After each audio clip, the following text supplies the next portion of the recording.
Bien, seguimos acá en la columna NOA. En este segmento están con nosotros compartiendo este living Félix González Bonorino, sociólogo, periodista, militante peronista y el contador público nacional y docente de la Universidad Nacional de Salta, Sergio Moreno. Bueno, lo hemos convocado para que cada uno dé su punto de vista con respecto a la asunción del nuevo gobierno de Javier Milei, bueno, como todo el mundo sabe, que asumió ayer, y ayer ya pronunció su discurso, que ya tuvo sus primeras reacciones, los primeros análisis de los analistas políticos y económicos. Empecemos por el economista. ¿Qué te parece, Fernando? Sí, excelente. Bueno, Sergio Moreno, él es un especialista en tema de economía, así que, ¿cuál fue tu primera impresión cuando lo escuchaste ayer, escuchaste el discurso de Javier Milei? Bueno, antes que nada, muy buenos días a vos, al equipo y a toda la audiencia. Estaba preocupado antes de la asunción y ayer me quedé más preocupado todavía porque percibí en el discurso de Milei una gran cantidad de datos total y absolutamente falsos, lo cual evidencia que quiere ponernos en una situación de extrema gravedad cuando yo no creo que la cosa sea tan así, y que de alguna forma justifique el ajuste que tanto menciona y que tanto evidentemente quiere hacer. Ayer escuchaba como que prolongaban en el tiempo una suerte de inflación del 15.000%, lo cual es un disparate total, no tiene ningún asidero técnico ni científico. Sí, no, claro.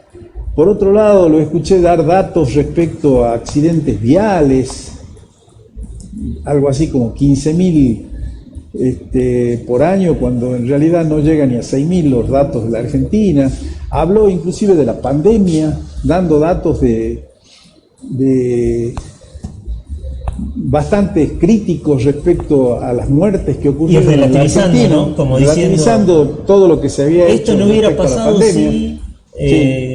Y totalmente falso, porque además hay que decirlo, tanto México, Brasil, Colombia superaron ampliamente la cantidad de muertos en la Argentina en proporción a la población existente, con lo cual, digamos, nos quiso pintar un panorama total y absolutamente negro, incierto, totalmente falso, y que se ocupó de darnos, además en forma permanente, la palabra ajuste, ajuste, ajuste, ajuste, ajuste. Y lo más increíble es que la gente aplaudía cuando hablaba de que el ajuste era sobre el Estado y no sobre los privados. Y el Estado, aunque mal le pese a muchos que hoy apoyan a Milei, es lo único que puede responder ante los sectores más populares y desposeídos de la población, porque es justamente el Estado el que se encarga de redistribuir la riqueza, es el que se encarga de tomar las medidas necesarias para que medianamente haya una situación equitativa en lo social, y el ajuste se va a venir por allí, o sea que se va a venir en definitiva sobre la educación, sobre la salud, sobre los trabajadores estatales, y sobre buena parte de los subsidios que le va a afectar a toda la población, pero no habla en ningún momento que acá el esfuerzo lo van a realizar quienes en estos últimos tiempos han sido los que más han venido ganando fortunas en el país, como son los grandes empresarios, que inclusive se dan el lujo de hoy salir en las revistas Forbes, en los rankings de las revistas Forbes, como de los más multimillonarios del mundo. Lo cual marca a las claras que además uno de los errores más garrafales que quizás cometió el actual gobierno es no profundizar esta redistribución tan necesaria para hacer más equitativa la vida en el país. Es decir, posibilitó que grandes empresarios verdaderamente hicieran fortuna con el negocio del dólar y de la remarcación de precios, que están íntimamente ligados, lo cual trajo como consecuencia esta inflación galopante que ha venido afectando fundamentalmente a los sectores más populares. Félix, ¿cuál es tu mirada como político? No se puede no coincidir con lo que acaba de decir Sergio, porque es tremendo que al mismo tiempo que te dicen yo siempre les voy a hablar con la verdad, prefiero decirles una verdad incómoda que una mentira confortable, y hizo todo lo contrario. O sea que en su primer discurso ya mintió. Y mintió con datos que se pueden corroborar. O sea, lamentablemente esto no es opinable, no es que yo creo que las cosas son distintas, están los números.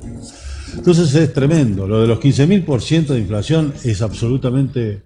No hay un analista económico que haya encontrado la manera de multiplicar eso. Digamos, la única forma es poner 15.000 y dividirlo por algo que exista para que te dé lo multiplicamos por 11,22. No sé, es impensable.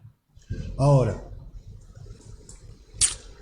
esto obedece a una estrategia, no es una cuestión de casualidad, esto es un plan que tiene. Ya hace unos años, ya como 10 años, Naomi Klein sacó un libro llamado La Doctrina del Shock, donde explicaba precisamente cómo el capitalismo y el neocapitalismo, el capitalismo salvaje, necesitaba crear la sensación de una situación terminal para poder administrar, proponer a la sociedad y que la sociedad asumiera como única válida, que es lo que dijo también en el discurso, una doctrina de ajuste. El ajuste, como acaba de decir muy bien Moreno, el contador, es solamente para el sector del Estado, porque lo dijo. Antes teníamos una mirada así, dice, el ajuste lo tiene que hacer la casta. Después definió la casta. La casta son los periodistas ensobrados, la casta son los empresarios prebendarios, la casta son los planeros, la casta son los políticos corruptos. Esa es la casta, la definió. Y ahora sacó la palabra casta y dijo Estado. Los políticos a los que ellos consideran corruptos. Sí, por supuesto. Que tienen 2 procesados en los ministerios. Claro. Ya tienen 2 personas. Claro. Entonces, sí, ¿no? Pero está perfecto lo que estás diciendo. Entonces, ahora directamente es solamente el Estado. Y el Estado es un mediador en el sistema económico, y un enorme productor de riqueza. Es el que promueve el desarrollo económico estratégico, que no lo puede hacer nunca el privado, porque el privado tiene una mirada de corto plazo, sobre todo con tasas de interés como las que están manejándose últimamente, digamos. Entonces, vos tenés que tener alguien que diga la salida para el grueso de la población, para la mayor parte de la población, es por este lado, y eso no lo va a hacer nunca un privado. Entonces, lo que están planteando, una economía de mercado puro, sin Estado que intervenga, como la solución, es justamente lo que va a llevar a una situación mucho peor. Yo no tengo la menor duda, porque ya lo vivimos.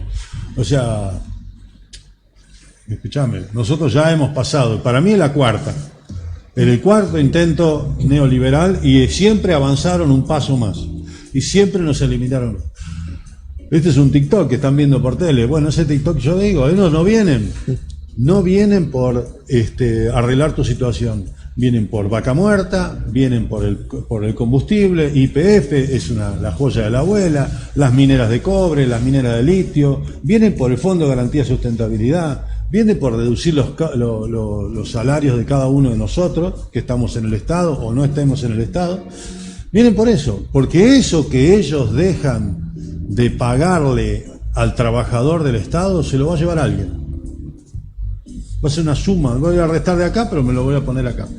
Y esto va a ser así, no debería ser así. El contador me puede decir, no, pero eso no pasa de esta manera. No necesariamente. Lamentablemente yo lo que hablo de la realidad, no de la teoría contable, digamos. Lo van a sacar de una columna y lo van a poner en otra. Y no va a ser para el Estado. No va a ser para el beneficio público, va a ser para privados, que ellos ya están metidos dentro del Estado. Claro, exacto. Yo lo veo mal, digamos. Yo veo ya un mal comienzo, porque vamos a ponerlo simple. Empezó mintiendo. Es que también te escuché decir, vos ya viste 4 periodos neoliberales, ¿no? Uno peor que el otro, lo sabemos, o sea, lo podemos corroborar con estadísticas, con poder adquisitivo, etcétera, etcétera. Pero creo que es el primero que se hace con legitimidad total, con legitimidad popular. Porque, a ver, por ejemplo, si pensamos en la dictadura, el de Martínez de Oz, Hubo Ese fue impuesto. Claro, fue una Ese dictadura. fue la dictadura militar. Claro. Después vino El del menemismo. Menem. Te sorprendería ver la legitimidad que tenía Sí, no, sí. el golpe militar en el momento Pero del lo golpe tuvieron que militar. hacer por la fuerza. Sí, por porque democráticamente, en ese contexto, en esos tiempos, No, no, nunca hubieran sí. llegado. El segundo, ¿El segundo cuál fue? ¿El de Menem? Menem. Bien. Que Menem También asumió al revés de como está asumiendo Milei. Mintiendo. Y después lo confesó, dijo, yo si decía todo lo que iba a hacer, nadie me votaba. El tercero fue de la Rúa. No, O el Mauricio tercero fue Macri. Mauricio Macri. Ah, Mauricio Mauricio Macri. Porque de la que Rúa es abrió de simplemente vuelta. el corolario del menemismo. Es Claro. cómo termina Claro, la la secuencia, continuidad. termina con el 2001. Claro, la continuidad. Después vino con el macrismo, la vuelta al Fondo Monetario Internacional, la deuda de los 100 años, que sí, ya había una legitimidad popular para hacerlo, o por lo menos no tanta resistencia, pero para mí ahora hay una legitimidad total. Ayer la gente cantaba, no hay plata. Es que ayer Gente que va a ser la primera gente cantaba policía, excluida. policía. La gente que va a ser la primera excluida de las medidas. Pero bueno, Ahora, disculpame, Fernando. Sergio, vos que sos un analista también político, ¿cómo se interpreta ese fenómeno que la gente vivando ayer en la calle a favor del ajuste? Realmente me parece una película de ficción, o yo estoy equivocado ahí. Sí, parece una película de ficción, verdaderamente. Yo creo que la gente que había ayer en la plaza era un porcentaje mínimo de personas, no llegaba ni siquiera al cuarto de la plaza de los dos congresos, y estamos acostumbrados a las grandes movilizaciones populares que se sucedían en la época de la asunción de gobiernos peronistas o radicales. Indudablemente que acá no había muchísimo menos gente. Era la que vivaba, y que evidentemente son militantes fanáticos de todo lo que implica el libertarismo, como lo denomina o lo autodenomina Milei. Yo creo que el resto de la gente que votó y que lo llevó a ganar las elecciones, votó en contra del gobierno peronista. Fundamentalmente votó en contra del gobierno peronista.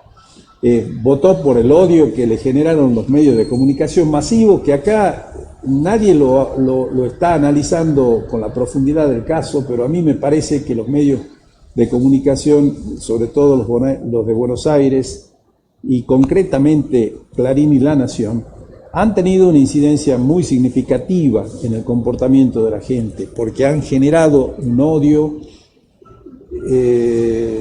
tremendo y muy profundo de la sociedad argentina hacia todo lo que tenga que ver con los sectores populares. Y le hicieron creer además esos medios de comunicación a la mayoría de los votantes de Milei que el problema está en los pobres, cuando son los ricos los que se llevan la plata y son los responsables de todo este aquelarre que hay en la Argentina actualmente. Son los ricos, no los pobres. No le podemos echar la culpa a la gente que no tiene ni para comer. Le han hecho creer de que los planes asistenciales es el resultado. Mira, yo te doy un dato. Los planes asistenciales no representan más del 4 o 5% del presupuesto nacional. Mientras que la deuda pública se lleva el 40%. Entonces, comparemos eso y ya está. Claro. Y vemos, en realidad, ¿cuál es el problema de la Argentina? El problema de la Argentina es la deuda pública. Y ayer Milei no hizo mención a la deuda pública. Por el contrario, habló de ajuste todo lo que sea para adentro, como para que todo se pueda recaudar para pagar la deuda pública. Una deuda pública que yo particularmente considero ilegítima, totalmente ilegítima, porque se tomó sin la aprobación del Congreso y nadie cuestionó esto. Esto es una de las cosas que yo creo que se tendrá que hacer en mea culpa al gobierno actual, de no haber cuestionado el endeudamiento ese tan feroz que le volvió a dar al Fondo Monetario las directrices de la política económica argentina y que nos llevan a la situación en la que estamos, digamos. Esta es la causa. No es el problema de los planes sociales, no es el problema de los sueldos de la administración pública, no es el problema de las universidades, ni de la escuela pública, ni de la salud pública. Sergio, eso es toda una mentira, una falsedad total. Bueno, eso no se hizo, no se dijo nada. O sea, la falla o la omisión del gobierno nacional que se fue, de Alberto Fernández, fue no hacer nada, no hacer una campaña sobre ese tema. Entonces, ¿qué hubiese hecho el gobierno de Fernández? Vos lo sabés mejor que yo, hubiese auditado esa deuda. Señora, vez queremos ver cuánto se recibió, cuánto mandó el fondo. Está auditada la deuda, está Sí, auditada. está auditada por la Auditoría General de la Nación y es lapidario el informe. Los hace percha los tipos. Entonces, Es lapidario. pero vos no podés. Mira, este es un contexto, si bien la crisis mostrada por Milei esa no es. Hay otra crisis, que es una crisis de poder.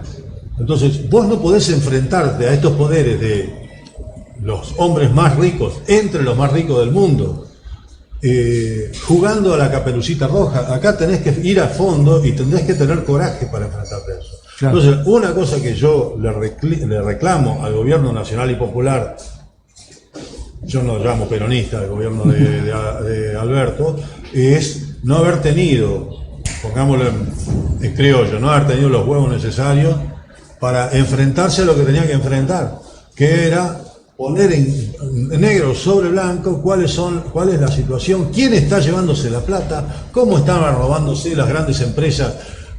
¿Cómo puede ser, discúlpenme, pero cómo puede ser que durante la campaña electoral aparecen de golpe 400 millones de dólares evadidos de granos, de no sé qué? No robaban antes los 400 millones, nos vienen robando hace 40 años, los triangulan con Paraguay diciendo que triangulan, pero en realidad nunca van el grano, sino que el grano va directamente al puerto. Nadie controla, y eso lleva décadas de este gobierno, del anterior gobierno, y va a llevar con este también, porque este encima no va a tener órganos de control.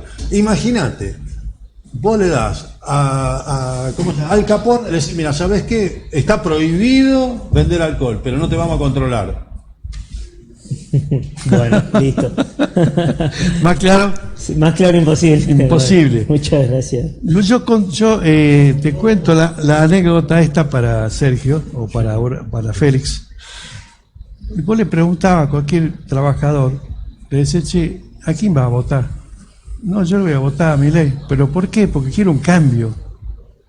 Eso es lo que te respondía. Entonces no sabían más que eso. Yo quiero un cambio.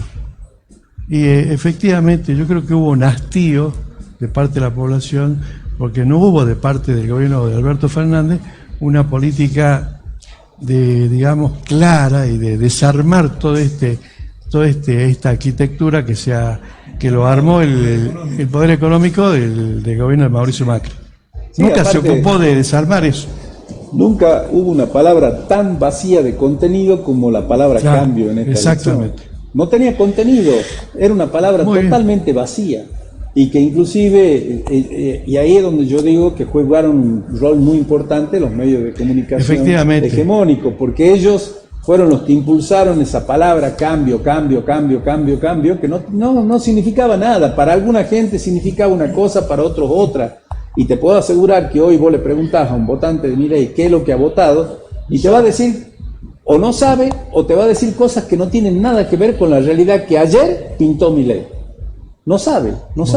Lo votaron estudiantes universitarios, por ejemplo, en el caso donde yo desempeño mi tarea, y que yo les decía, ustedes se están pegando un tiro en el pie, porque el estudiante universitario no solamente va a ver totalmente restringido el presupuesto de la universidad, sino también se le van a terminar las becas, se le van a terminar el comedor universitario, y fundamentalmente se le va a terminar algo que todos los estudiantes lo usan muchísimo, que es el transporte público subsidiado y gratuito que tiene hoy el estudiante universitario. No lo van a tener, más allá del arancelamiento de la universidad, que si se realiza como está planeado, porque lo van a desfinanciar este año para justificar el arancelamiento en el próximo año, si se realiza, va a quedar escasamente, creo yo, un 5 o un 8% de la población estudiantil. De 50.000 quedarán 3.000 alumnos que estarán en condiciones de pagar el arancelamiento. El resto no sabemos qué va a hacer, porque además no hay trabajo. Por lo tanto, no hay posibilidades de que esa gente se pueda volcar al mercado laboral. Muy bien, estamos conversando acá en esta entrevista con Sergio Moreno, economista, docente de la Universidad Nacional de Salta, y Félix González Bonorino, sociólogo, analista, periodista, militante del peronismo. Fundamentalmente Militante. Bueno, una reflexión final de cada uno, por favor, para que concluyamos esto. Félix. Toca un momento muy importante, va a comenzar a delinear cuáles son los pasos que va a emprender este gobierno. Lo que dijo ayer fue un montón de construir un escenario de cartón para poder en ese escenario justificar medidas que van a ser durísimas para el trabajador, para usted, señor, señora. La interrupción de la obra pública para aquel que es un trabajador de una empresa privada, sí, que construye un edificio a costo de particulares, también se va a ver afectado, porque la competencia en el mercado laboral, cuando caigan de la obra pública los trabajadores, va a ser tremenda, porque la gente no quiere quedarse. El argentino es trabajador, no es verdad que sean todos vagos, digamos, eso es un invento de los medios de comunicación que hacía recién mención. El argentino trabaja, vos vas a yo trabajo en los barrios, y en los barrios vos tenés, sí, el grupito que no hace nada, pero a las 6 de la mañana salen todos en moto, salen todos en bicicleta, a sus obras, al supermercado, lo que sea. Entonces, eso va a caer. Cuando caiga la actividad económica, yo les quiero hacer recordar a todos, que a finales, entre el 18 y el 19, la peatonal Florida y la peatonal Alberdi tenían la mitad, por lo menos, si no más, de los locales cerrados. Y esos son trabajadores que estaban vendiendo ahí hasta hacía un año, y de golpe se empezaron a quedar sin trabajo. Entonces, cuando viene el cambio y empieza a crecer y se despierta la economía y empiezan a ocupar los locales de nuevo, esos mismos empresarios que tenían los locales cerrados se olvidan. Se olvidaron de que tuvieron que cerrar el local y echar a la gente y congelar. Por suerte tenían ropa no perecedera, la ropa, digamos, pierde la moda, pero lo siguen vendiendo. Tenemos que aguantar, va a ser un momento muy difícil, vamos a ver cuáles son las medidas que lance Caputo, pero vuelvo a una expresión que dije hace un rato: ellos no vienen para resolver los problemas del pueblo, ellos vienen a quedarse con las riquezas naturales y en algunos casos el capital humano, como llaman ellos, de esta sociedad argentina y de esta nación argentina. Bien. Quieren trabajar sobre este territorio como si fuera un país, es decir, un pedazo de límite con una tierra adentro y con individuos arriba, y no como una nación, que lo que se propone, una nación es un país con un destino. Eso es lo que perdió Alberto. Alberto lo que nos dio, y eso es lo que es el entusiasmo de tener un destino hacia dónde ir. Sergio, tu palabra, reflexión final. Sí. Mirá, me queda mencionar dos cosas que ayer habló Milei, que también son muy preocupantes, sí, como bien las mencionaba el amigo González Bonorín. Acá Milei habla de estanflación. Eso implica estancamiento, inflación y depresión económica. Lo peor, el peor panorama, el peor escenario posible para nuestro país. Y la gente aplaudía, esto es lo increíble, no dándose cuenta, no teniendo idea, con una total ignorancia sobre la cuestión. En segundo lugar, hizo mención a determinados hechos históricos, cuestiones históricas total y absolutamente falsas. Habló de que la Argentina había sido primera potencia a principios del siglo XX, totalmente mentiras. Habló también de que en esa época era el primer país que había superado el analfabetismo, totalmente falso. A finales del siglo XIX, Argentina tenía casi un 90% de analfabetos. Entonces, uno cuando ve esos datos y cuando ve que además, acá convengamos que hubo dos presidentes argentinos que la historia los reivindica pero en forma permanente, y que ahora los vilipendia este personaje de Milei, como son Irigoyen y Perón, que son los que reivindicaron verdaderamente a los sectores sociales y populares de la Argentina. Él los ignora, él habla de previo a todo eso, como si en esa época el 90% de la población era pobre. O sea, si ahora habla de 40% de pobreza, en esa época el 90% de la población era pobre. solamente un 10% tenía la riqueza y absolutamente era dueño de todos los resortes de la economía del país. Entonces, ¿qué ejemplo me viene a plantear? Sí, era... Y lo otro preocupante es el tema de la privatización de las empresas públicas. Empresas públicas que hoy están dando muy buenos resultados, tanto económicos, financieros, como operativos, fundamentalmente, caso de YPF, caso de aerolíneas, y ya habla de la privatización. No, lamentablemente yo creo que el panorama va a ser bastante negro a partir de lo que él mismo plantea, ¿no? Claro. No porque nosotros queramos hacer deducciones totalmente ficticias, sino de lo que él mismo plantea, lo cual no sabemos hasta dónde el pueblo argentino Va a aguantar. va a aguantar y va a aceptar esta cantidad de medidas que indudablemente nos van a llevar a una situación de crisis social, Muy bien, económica y estamos. política grave. Muchas gracias, Sergio Moreno, economista y docente de la Universidad Nacional de Salta, y a Félix González Madorino también muchas gracias por haber compartido esta mesa. Sí, gracias. Seguramente vamos a convocar de nuevo en otro momento cómo no. para que podamos analizar ya en profundidad las medidas que se han tomado.